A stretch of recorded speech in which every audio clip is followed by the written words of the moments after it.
Amy, let me tell you about a magical place that is so exactly designed to be enclosed space, year-round fun for the whole family that I bet you already know what I'm going to say before I even say the name. Let's say it together on 3. 1, 2, 3. Great Wolf Lodge. You got it, Amy. My kids loved Great Wolf Lodge when we went. You probably already know that it has a huge indoor water park with a wave pool, lazy river, a bunch of massive water slides. But then your pack can hit the other attractions because, wait, there's more. Great Wolf Lodge has adventure-packed attractions like Magi Quest, a live-action game kids can play throughout the lodge, plus the Northern Lights Arcade. Spent some quality time there, so your kid who loves the lazy river and your kid who loves fantasy games will both have a great time. Great Wolf Lodge also offers great dining options and complimentary daily events like nightly dance parties, all under one roof. Unpack the car once and you're settled in to have fun. And with 22 lodges across the country, you're always a short drive away from adventure. We've both had such great times at Great Wolf Lodge, so bring your pack together at a lodge near you. Learn more at greatwolf.com and strengthen the pack. Mom's asleep. I have to put a stop to that.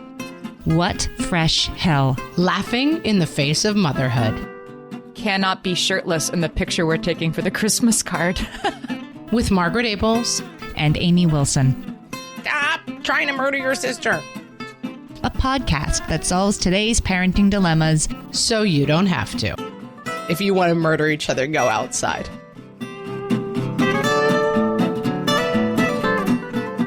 Hello, everyone, and welcome to this episode of What Fresh Hell, Laughing in the Face of Motherhood. This is Margaret.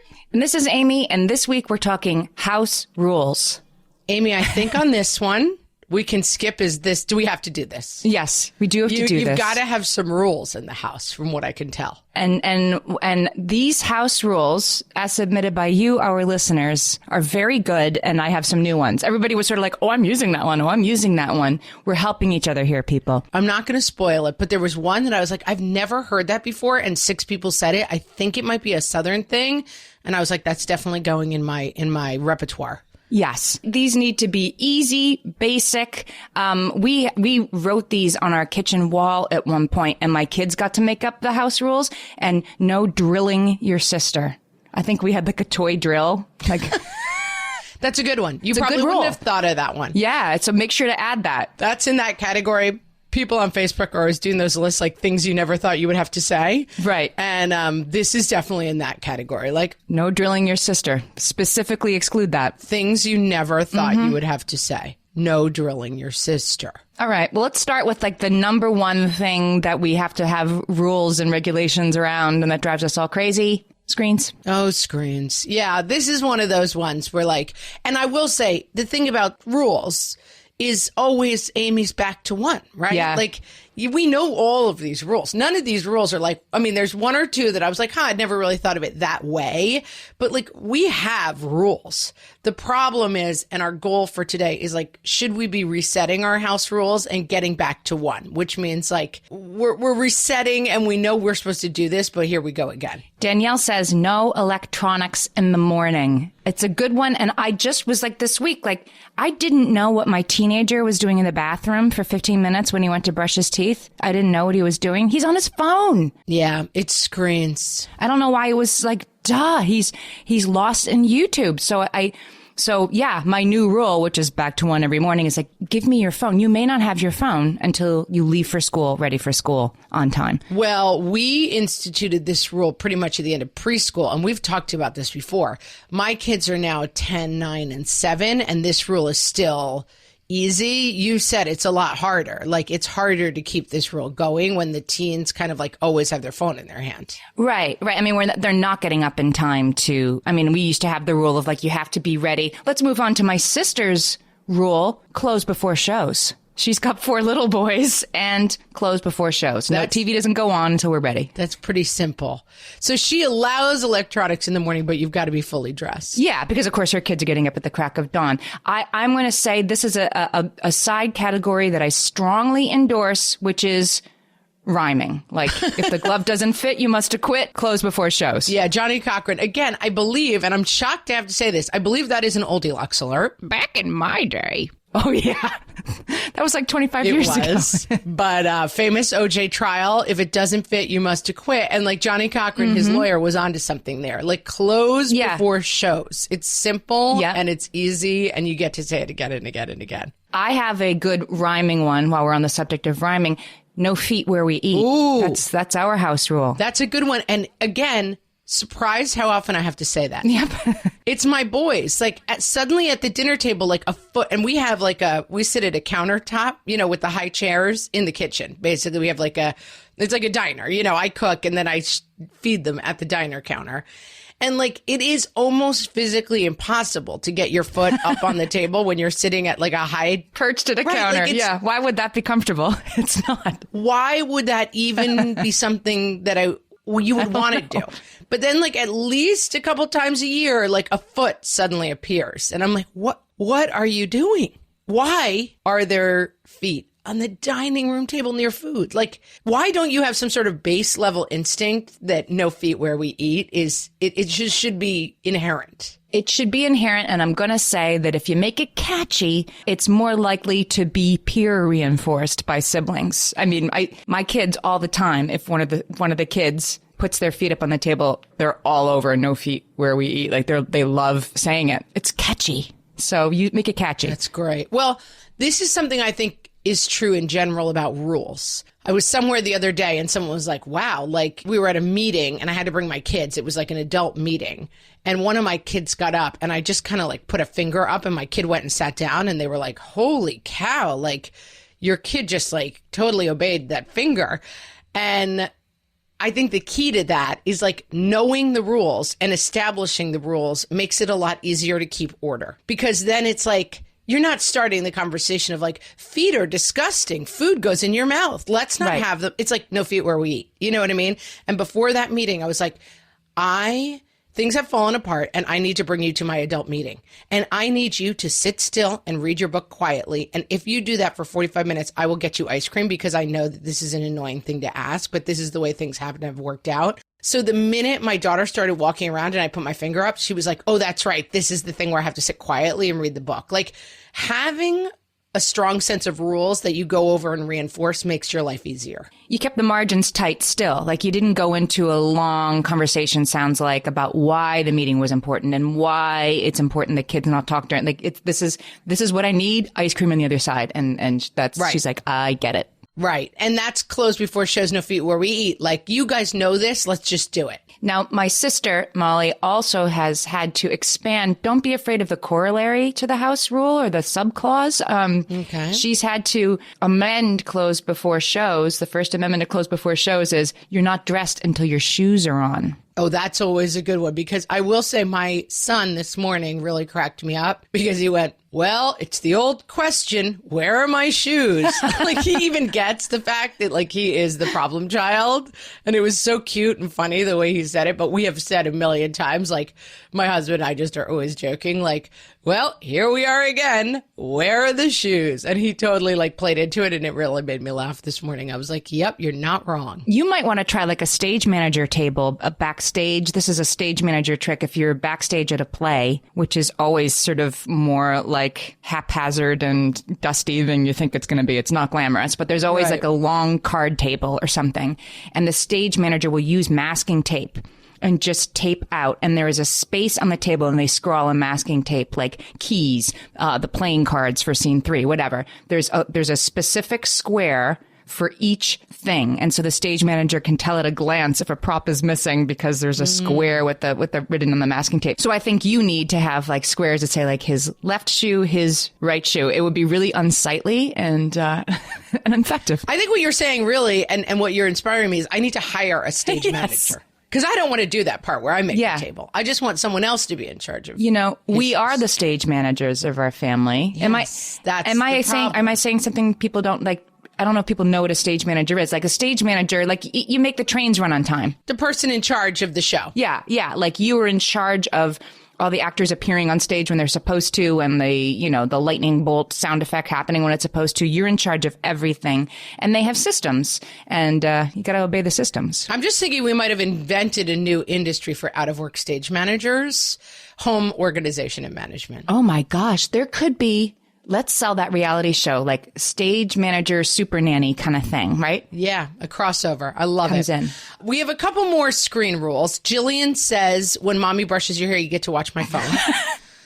Which, believe me, I have a kid who has very challenging hair. Like, it's like fine, curly, knotty. Like, it knots up every 2 seconds. And it's just a constant battle. And it's always so knotty, and it's very painful to brush.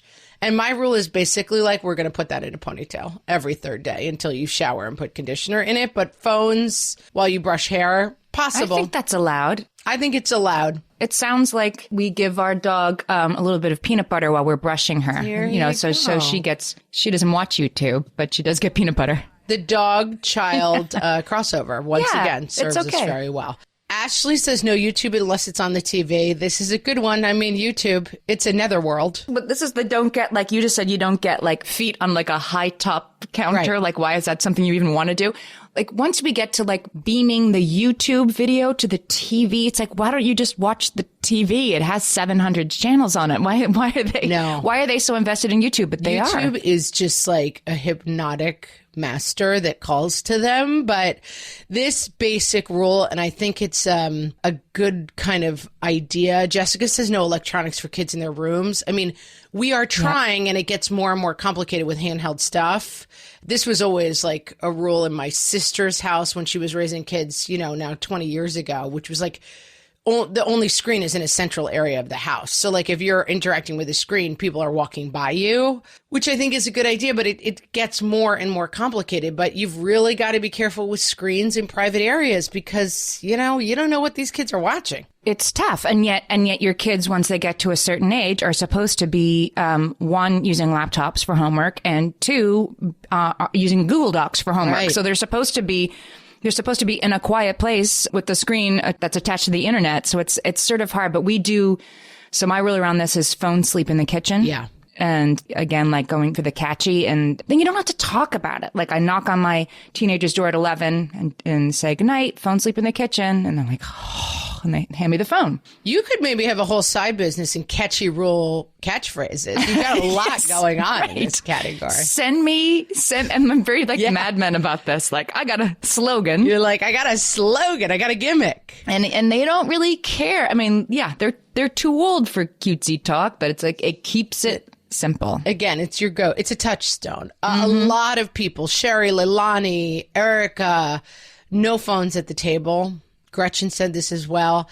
I'm a big fan of no phones at the table. I mean, I understand both sides of it. My husband and I had a thing last night and we were like, oh, let's go grab dinner afterwards. We were able to get a sitter. We ran out to dinner. And I was struck looking around the restaurant that like 90% of the people at the restaurant were on their phones. But then my husband and I were doing a little like catch up calendar business and we both had our phones out. And I was kind of like, don't judge me for being on my phone. We're doing real business, but yeah.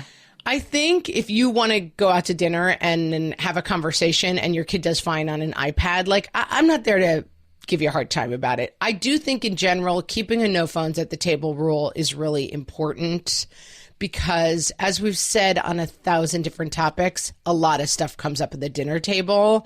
And if people are staring at their phones, you kind of miss a lot of opportunities. Yeah. No, we have a no phones at the table. And again, it's something that it creeps in because it is a wonderful tool. Like how hot is it in Kenya in the summertime? Let me look that up. You don't have to wonder. Right. But then once the one person gets up, and so I will sometimes allow for the checking of the thing, but you guys know what it's like. Like once that wondrous computer in your hand is open, there's right. It's a world of opportunity. And I think in general, one of the ways that we control screen time at our house is time and place. And so having a lot of screen-free places, like if we're going to go to the pool in the summer, you don't bring your phone. And my kids are already like, can we just bring our phones to the lake and this? And it's like, we have screen-free places because otherwise your entire conversation all summer is like, can you or can't you be on your phone? And so I really like the idea of screen-free spaces because it stops the debate. Let's talk about a little bit about the what you do talk about at the dinner table, because you have a very hard and fast rule around that. Yeah. So our rule at the dinner table is you can talk about anything at the dinner table except for the food. which is important. My sister-in-law, Christy, taught me this one.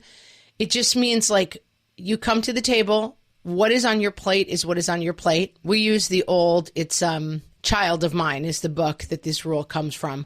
Parents decide what to serve, child decides what to eat. And we haven't been great about that rule because I'm still like, you have to take a bite of everything on your plate because otherwise I have a kid who would eat nothing but dinner rolls. And like, I don't want that to be his nutritional profile. And we do still best and worst part of the day. Everyone goes around and says their best and worst part of the day. Again, my kids are littler and I've noticed we've stopped doing it as much because now the conversation flows a little bit more. But I try to keep the dinner time conversation. Right now, the dinner time conversation would be like, oh my God, do you remember that part of the Avengers where the guy said this? Oh, and then he said this. And like, we could just do the whole Avengers movie. And I so remember my mom being like, I don't want to talk about celebrities at the dinner table. Because my sisters and I would be like, oh my God, Julia Roberts is with Kiefer Sutherland. Some oldie Lux alerts in there. Back in my day. But, you know, and I remember it driving my mom crazy. And now I'm starting to wage those same wars, which is like, I don't want my dinner table to just be a recitation of everything that happened in the movie The Avengers. But the only real rule is you're not allowed to talk about the food. I don't like this. We don't talk about food. Lauren has a sort of similar version. She says you can't complain about what's cooked for dinner at the table. But I like your sort of like, don't talk about it at all. Right. Like we just don't comment on the food because, and mostly that's to stop complaining. And then while we're on food, I will touch on quickly because Kim and Gretchen are totally on my team. No food upstairs. That was a house rule for us growing up. And I was always the shirker of this rule. I was like a food sneaker. But I find that like no food out of the kitchen solves a lot of problems. I don't have this rule, and yet I don't really think... Oh, we have like pretzels and stuff. Like bag of chips upstairs, also a problem, huh? No food upstairs for us, just because then, I mean, I'll have like a week. My bedroom's downstairs, and so I don't go upstairs that much sometimes. Yeah, oh, I see. And it's suddenly I find the big thing that the kids do is like like they'll take a lollipop and half eat it and like leave it somewhere. And then the only way you find it is like the giant trail of ants that leads to the half-eaten lollipop. And so we try to do no food out of the kitchen. And like if anyone's eating in the living room, it's kind of an exception because it's just, especially with little kids, like half-eaten food around is disgusting. You know, before we go to break, I want to say I think that this is an important thing. Like that's a rule that works for you. You were saying before, like, your house rules are not for you to use to sort of judge other parents. I feel strongly about no screens in restaurants, but you don't know what the reasons are that this family for this child has this screen in this situation. So it's kind of useless to like take what you like and leave the rest. And, you know, I get it. Like, yeah, like food upstairs works for me, does not work for you. Makes sense. I absolutely agree. All right, we'll be right back. For some of us, tax season is one of the only times that we look at our finances fully. And once it's over, well, that was terrible. And it is completely understandable not to want to think about it for another whole year. But using Monarch and being intentional with your finances in an ongoing way helps you see where your money is going and how you can put your refund to best use. We are here to tell you, simplify your finances with Monarch. Monarch is the all-in-one personal finance tool designed to make your life easier. It brings your entire financial life, budgeting, accounts and investments, net worth, and future planning together in one dashboard on your phone or laptop. Feel aware and in control of your finances this tax season and get 50% off your Monarch subscription with code FRESH. As you know, my husband and I are preparing to send, 3 kids off to college, and I cannot tell you how helpful Monarch has been in showing us our full financial picture, helping us to track our spending and reach important savings milestones. Our weekly meeting, Amy, it's now run by Monarch. Love it. Achieve your financial goals for good with Monarch, the all-in-one tool that makes money management simple. Use code FRESH at monarch.com for half off your first year. That's 50% off at monarch.com, code FRESH. You know that thing where you get an amazing pair of shoes at a really great price and want to tell everyone about it? Yeah, so do we. Here at Designer Shoe Warehouse, we'll give you something to brag about, like the latest styles from brands you love, or the trends everyone's obsessing over, or shoes that make you feel like, well, you. So go ahead, show off a little. Find shoes that get you at prices that get your budget. Head to your DSW store or DSW.com today. DSW, let us surprise you. Just picking up on what you were saying before the break, I think that this is a thing that happens a lot, which is like other people's houses have different house rules. And sometimes it feels like we have kept Fortnite at bay at our house. I don't let the kids play Fortnite, which is only because I just was like, I'm going to pass on that. It looks annoying to me. And like, and my kids were also littler when other people introduced it. And I was like, no, we're not doing Fortnite. Mm-hmm. And so now my kids go to other people's houses, and I've had the experience where like their kids are playing Fortnite, and my kid's like, we're not allowed to play that because my mom thinks it's inappropriate. And then the other mom is sort of like, okay, well, now you think I'm a jerk for letting my kids play Fortnite. House rules are not really, other people having different house rules is great. It's a great thing for your kids to navigate. And like, I remember going to a friend of mine's house. We didn't have soda in my house growing up.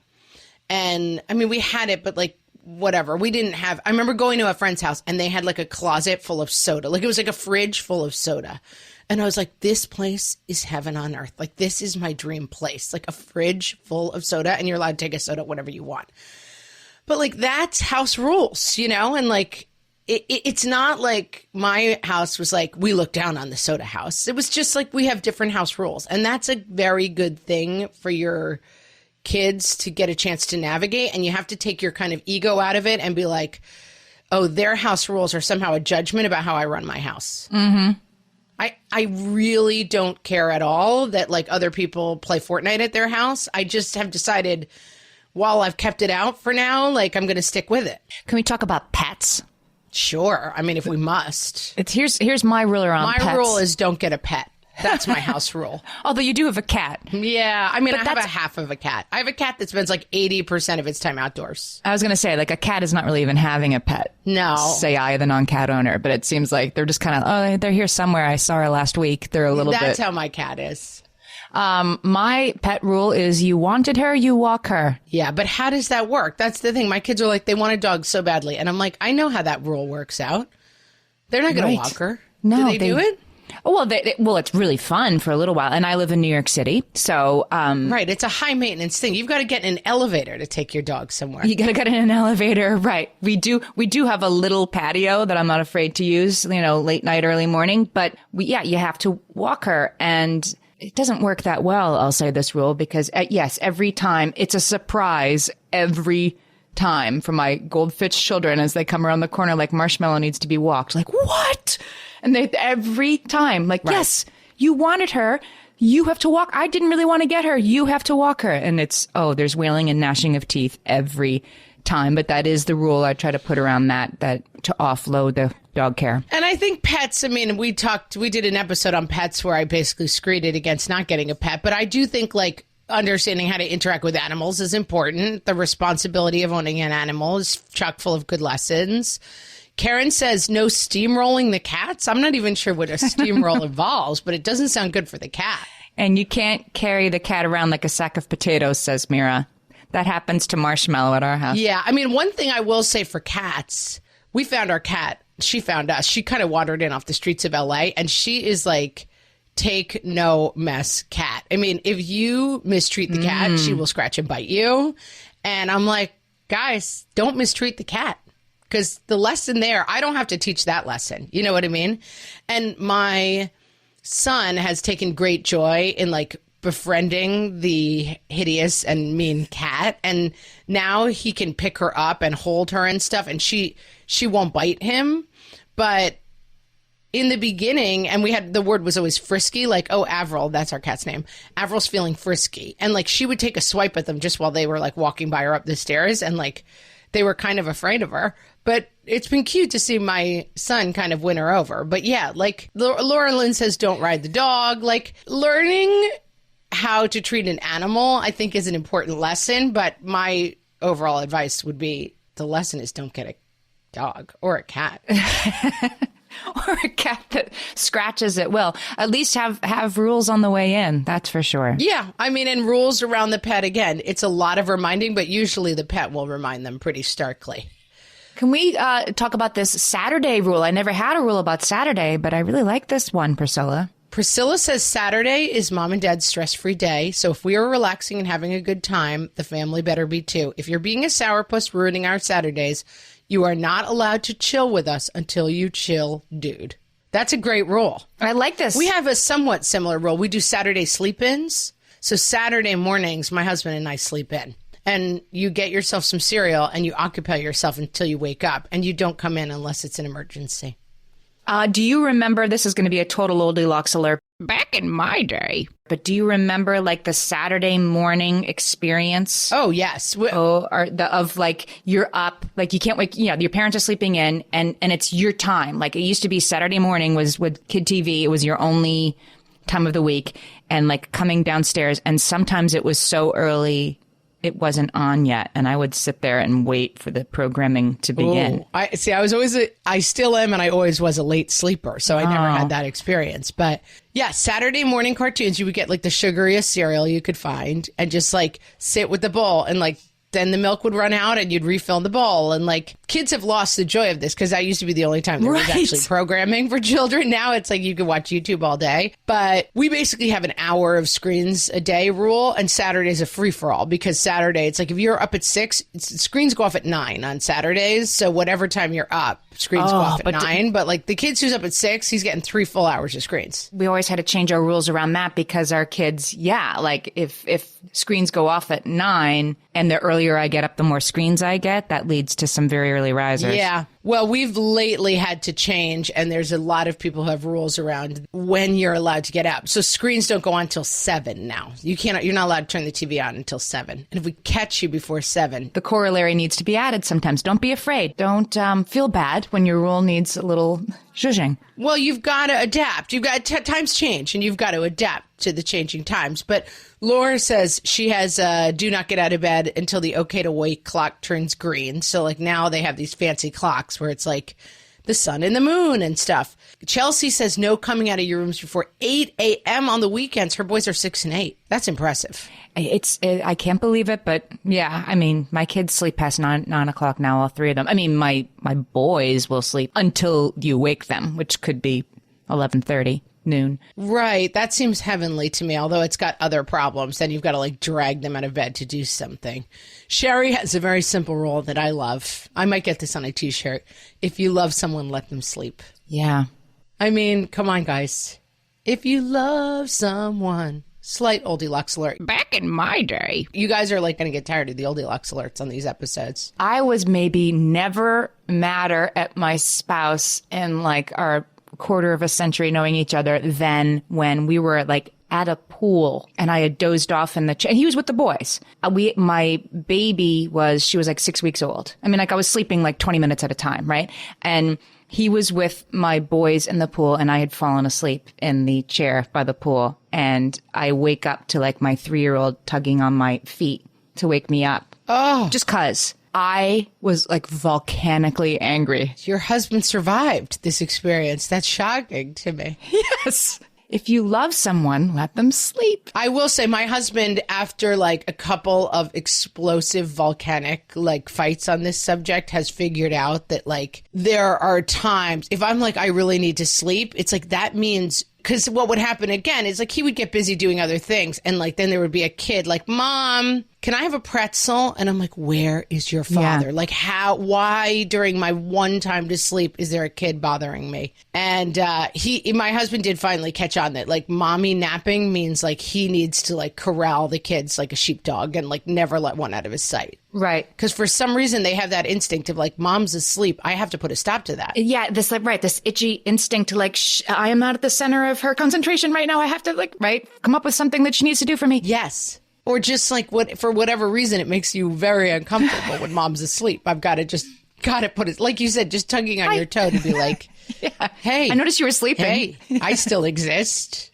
Patty says it used to be babies go to sleep before mommies. He's not having that anymore. And it's funny. We're just starting to outgrow this rule. Like it's only in the last like year or two maybe that I've had evenings where we go to sleep and there's a kid still awake. Yeah, I'm fully in it, and I don't feel great about it because you're all the way. Because again, it's like it's 11 o'clock, it's 11:30, and and they're studying, and you go to bed, and it's it can be hard. And then sometimes I get in bed and think like, oh, I didn't exactly tell him turn the lights out and phone sleep in the kitchen tonight. Yeah, but somehow they figure it out. Or they don't. They don't get enough sleep. They as a rule, don't. But what are you going to do? I want to talk about this other category. This is now my spoiler alert has arrived. This category, and it must be a phrase that people grew up hearing. And I'm going to assume I know Amy's a Southerner, Hannah and Jessica. The phrase is, no secrets in our family. Surprises are okay, but secrets are not. And 3 different people said this. Surprises are okay, but no secrets. And I'd never heard that phrase before. And I was like, that's an interesting way to me to frame a rule around what you keep to yourself and what you share. Is this specifically to sort of protect your kids from sort of stranger danger and like an ill-meaning adult telling your child that something's a secret? Yeah, I think it helps them quantify the difference between a surprise is I made you something for your birthday and you don't know about it. A secret is someone at school is doing something bad and I'm not going to tell you about it. And I will say this is such an interesting thing that I've seen develop already in my kids, and I've been kind of surprised by it, which is even my kid, she had a funny experience with a person, and it wasn't anything really bad, but it was funny. It's she somehow knew that it was something that was not quite right that was going on. I don't want to go into any details about it, so you're just going to have to go with me. And her first instinct was I don't think I should tell you about this. That's what she said to me. Oh, yeah. And I was like, oh, well, I just kind of was trying to very calmly wheedle it out of her. And of course I was worried that it was something terrible. And it was just she observed something in another kid that she realized was sort of problematic. And I ended up talking to her about it, but it really surprised me that her first instinct was seeing something that's wrong, that someone's doing something wrong. Her first instinct was, I don't think I should tell you about it. It was going to get her in trouble. It was going to get the other kid in trouble. And I was kind of oh, gasp. This is that thing of you have to somehow, I think everybody feels oh, my kids would tell me anything. And kids have some sort of very fundamental reaction to seeing something out of the norm or bad or an adult breaking rules, that they kind of have this instinct that they're not supposed to tell. Yeah. It's worrisome. Let's talk about that more right after this break. My favorite skincare products actually feel more like self-care, they're so nice to put on and they smell so good that I'm actually happy when I get to that part of my day.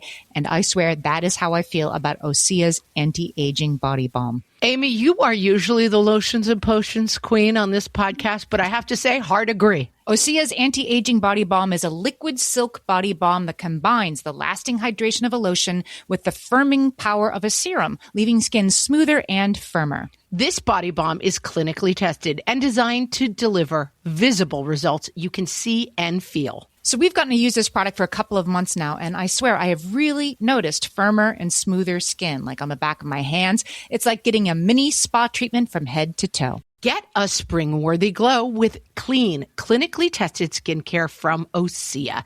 And right now, we have a special discount just for our listeners. Get 10% off your first order site-wide with code FRESH at OseaMalibu.com.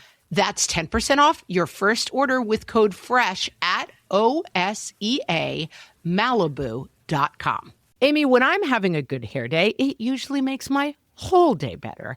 And that's why on every day, I'm taking Nutrafol. Nutrafol is the #1 dermatologist-recommended hair growth supplement brand, and it's the #1 hair growth supplement brand personally used by dermatologists. Nutrafol's hair growth supplements are peer-reviewed, NSF certified for sport, and clinically tested. Nutrafol offers multiple formulas for men and women, tailored to different life stages and lifestyle factors, so you get support that's actually right for you.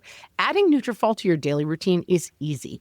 Order online, no prescription needed, with automated deliveries and free shipping to keep you on track. Let your hair be one less thing to worry about. See visibly thicker, stronger, faster-growing hair in 3 to 6 months with Nutrafol. For a limited time, Nutrafol is offering our listeners $10 off your first month subscription and free shipping when you visit Nutrafol.com and enter promo code LAUGHING. That's Nutrafol.com, spelled Nutrafol.com, promo code LAUGHING. Welcome to the Why Is This News channel from the What Fresh Hell podcast. Bringing you news that's been making you ask, why is this news? Since the day you had kids. Hey, you guys, make sure you bring your dishes to the sink after dinner. Why do I have to clear the table? Because it's a day that ends in Y, dude. You always have to clear the table. Why is this news? Okay, kids, wrap up on screens. It's time for homework. What? Homework? Why? Yes, homework. Seriously? You have it every night. Why is this news? No walking on the couch. Since when? Since, forever? Since the last 6,000 times I've said it? Why is this news? You have to wear pants to church.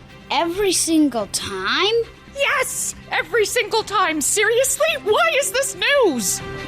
Why is this news? This concludes today's broadcast from the Why Is This News channel. From the What Fresh Hell podcast.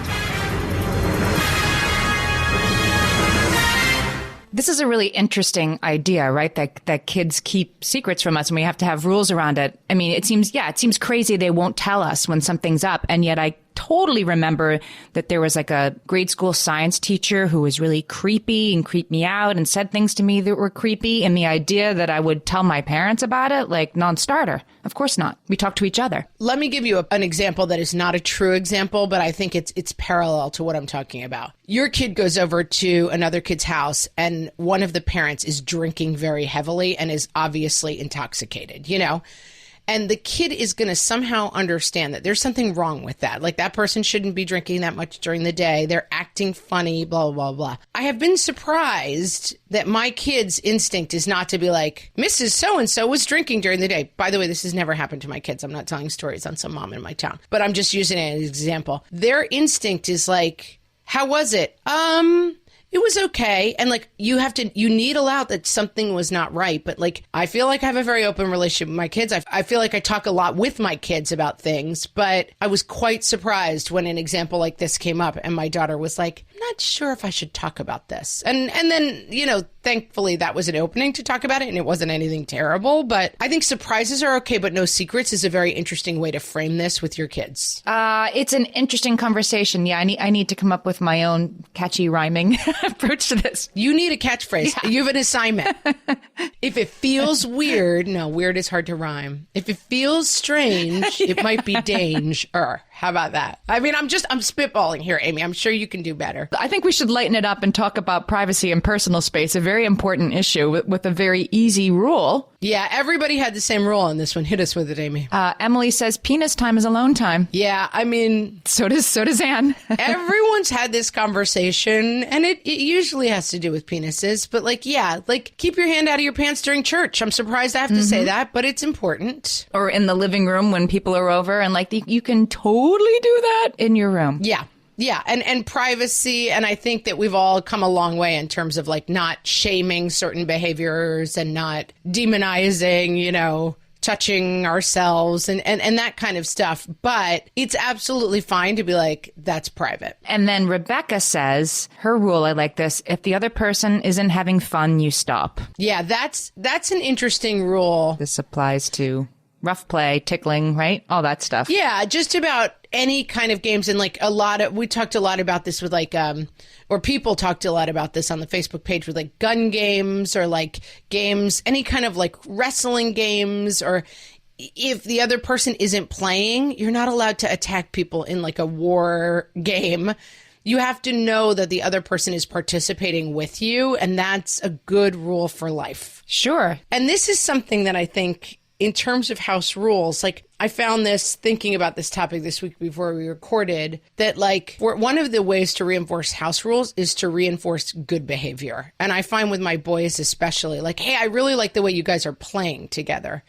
And finding ways to reinforce these rules. like, oh, you're being so gentle with her. Great job, versus always having it be like, stop trying to murder your sister. Shy says that if someone says no, it means no. I mean, she's using a rule we've all heard and bringing it into a different context. And I think that's a very simple, easy way to put this. Yeah. And I think a lot of kids, especially, they have a little trouble with like private space. And like, I've seen it in my kids. I have one kid especially, like he gets worked up and he kind of goes nuts. And one of the rules that we come back to all the time in my house, I must say this 30 times a month. Dr. Seuss quote, "It's fun to have fun, but you've got to know how." Because often I'll like cut it out. It's like, we're having fun. It's like, yes, it's fun to have fun, but we've got to know how. Like when you get yourself worked up and having fun, it starts being less fun for other people. It starts being invasive, too loud, annoying, whatever it starts to be. Like, it's fine to have fun, but there are rules around everything and you cannot go crazy. And having fun is not a good excuse for any behavior. Teresa says she has a rule when other kids are over at their house, doors open and nobody on the beds. And this isn't just for sort of propriety reasons. It sounds like she's like, my kids share a room. They have to share everything. Their bed is their space. Like siblings don't go on the beds either. Your bed is just for you.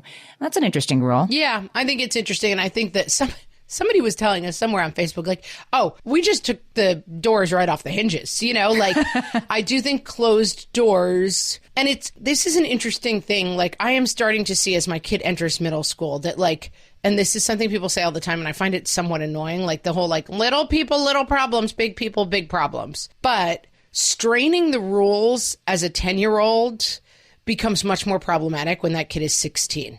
Like you want to keep reinforcing these rules. And my mom's rule, which I will go back to, is like you keep the boundaries tighter than you actually want the kid to behave. The kid will go outside your boundaries.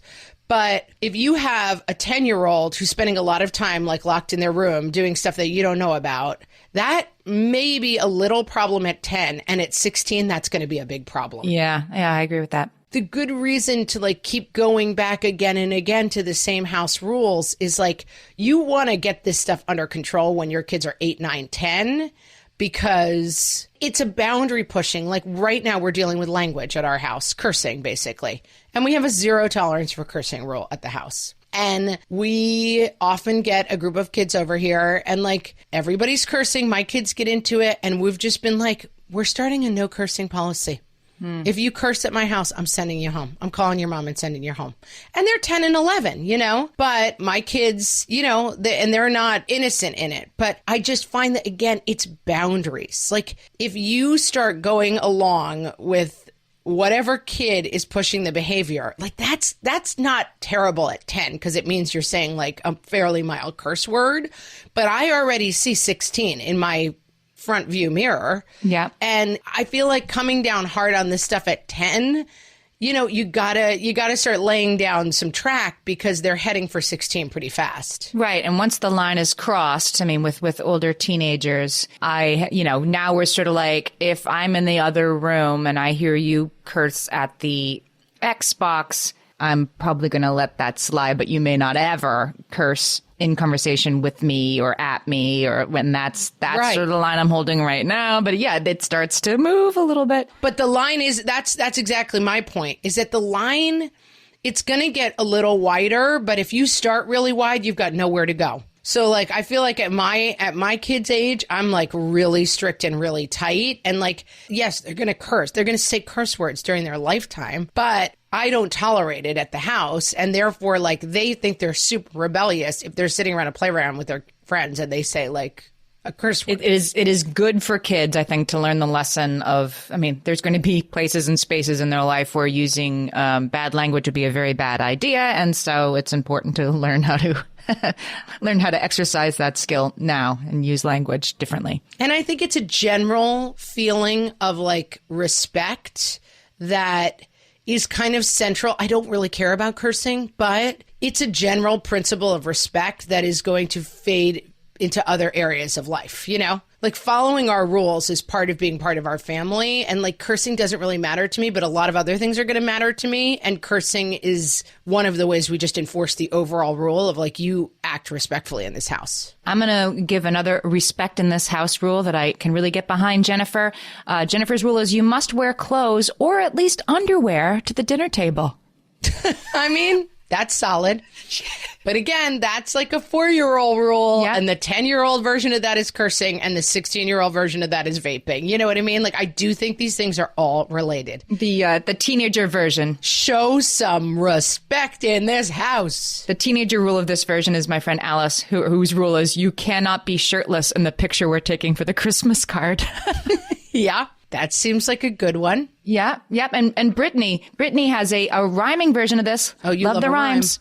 No pants, no dance. She says you can't help me cook if you're in your underwear. Ah. No pants, no dance. Solid. I got to go straight to Hester, who is my kind of mom. No bloodshed before my first cup of coffee. I have often reiterated that the rule in my house is if you want to murder each other, go outside.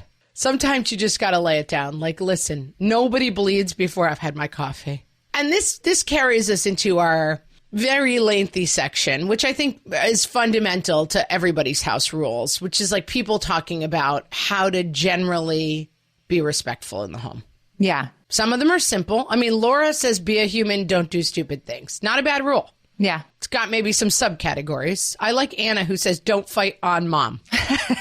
I have a feeling she's got boys. Yeah, that's a bright line that I think would be important to hold. Oh, yeah. I've often found myself saying to my boys, like, if I get caught in the crossfire of this nonsense, everyone's going to regret their life choices. I like Kim's rule. Crying gets you nothing, especially at the store. Oh, such a good rule. Right? It can be hard to keep this rule because sometimes you're just like, oh my God, if you would just be quiet, everything would be happy. But it's one of those things, like you give in a couple of times on this. My rule is crying sends you upstairs or crying brings you home. And like, listen, people are allowed to cry, but whining, tantruming, crying ends the fun. Right. Because it's ended the fun for you, so it ends the fun for everybody. Yeah, somebody was asking me about like a little kid toddler, like hitting them or biting, you know? And I always say like biting or hitting shuts down the mom machine. Like if you're having fun with a baby and then they hit you, like you blank face, you go, it's like they shut off the mom robot because they start to realize like fun stops when I hit or bite. And I think crying now is the new version of that in my house. Like crying and whining is like we're leaving the park. The minute it starts, don't do it. It shuts down the fun machine. Jane, this is a really good sort of universal one. Take care of everyone smaller than you. It's a good sort of I think it's really good for big kids, right? Like you're supposed to take care of them. You're not supposed to be the architect of their anguish. Another thing I find myself saying a lot is sometimes we do what you want to do and sometimes we do what someone else wants to do. It's like family. Mm-hmm. That's the whole nature of being in a family, because I have one kid especially who's like my justice warrior, and it's like, well, I want, and I'm like, listen, that was your time. When we went and saw the Avengers, that was your time. Now it's your sister's time, and we're going to go to the pool because that's what she wants to do. Like sometimes it's someone else's turn. Mira says, no prioritizing your enjoyment over everyone else's. This is the same rule, basically. And I try to say like, hey, sometimes we're going to prioritize your enjoyment, but then sometimes it's someone else's turn. Oh, this is a good one from Wen Mei. I know her. We were camp counselors together a bajillion years ago. Oh. This is such a good one. No asking for permission to do something in front of friends. We call this permission hijacking. Yes. If they ask in front of friends, which is usually accompanied by their friends whining, please, or don't be mean, the answer is automatically no. This is a very good one. Yeah, it's permission hijacking to say, can Emily sleep over? Like while Emily's standing there. Yeah, that's a good one. Right. And every kid tries this one. They're no dummies. There was another version of this too. Kim says that you are allowed to argue with the parent's decision once. You can not even argue. She says you may plead your case once, and if the answer is still no, then it's no forever, and don't plead twice. Oh, have I been having this one with my guy? But it's just like the arguing back and forth. And it's like the correct answer is like, yes, mother. not, but and now he's like, yes, mother, like staring daggers at me. I think we could do house rules for like 17 hours, but we're not going to. But we got so many good ones. I want to finish on one that I think sums up a lot around raising kids in general. Mira says, you can be mad, but you can't be rude. And this is like a rule. It's such a touchstone. It's something my mother, who worked in counseling, used to say all the time. Feelings versus behavior. Like, you're allowed to feel the feelings, but your behavior must be acceptable. And this is, oh my gosh, with my like tweenie kids now, this is what we talk about all the time. It's fine to be mad. It's fine to be so frustrated, but you cannot act like a maniac. And you cannot, I mean, we are kind of out of the hitting phase, I will say, but like, you can't scream and yell in someone's face, but I was really mad. It is fine to be mad. Like, constantly revisiting the idea of your feelings versus your behavior and making those distinctions all the time. You can feel any way you want. You can express your feelings, but you are not allowed to behave in a way that is outside our house rules. I'm going to take Brooke's rule on this and apply it in my own house. She says, when you're mad, you can only throw balls. It's another way of saying the same thing. Well, we have really just like, we've just been on the verge with like my guy who's getting real hormonal, and like, you know, it is hard. He gets so mad. I can see him, like, his anger, and like he gets so frustrated. And I really have been like, I have to put a pillow somewhere or something that he can like punch or kick or get those feelings out of his body, because it's fine to have those feelings, but we have to behave acceptably. And so like, here's an option. You can go take this pillow and hit this wall with it 400 times till you tire yourself out, but you cannot put your face an inch from your sister's face and scream at her for breaking something that you made. Like, that's house rules. Like, you, whatever your feeling is, the behavior doesn't change. It's don't be a jerk, Beth says. That's the ultimate house rule. Don't be a jerk. She says, by jerk, I mean another word that I didn't say. Thank you for that. This is a clean podcast. Mm-hmm. Yes, this is a clean podcast, but many people did say the other word. Don't be a blank is the overwhelming house rule. I think we solved it. Don't be a blank. We definitely solved it. You guys solved it. You solved it by coming to our Facebook page, which is what we want you to keep doing. We're at facebook.com/whatfreshhellcast. And there's a group there where we have great conversations. We're also on Instagram at whatfreshhellcast, and we're on Twitter at WFH Podcast. And you can always find us online at whatfreshhellpodcast.com. Guys, thanks so much for all these great rules, and we look forward to talking to you next time. So long.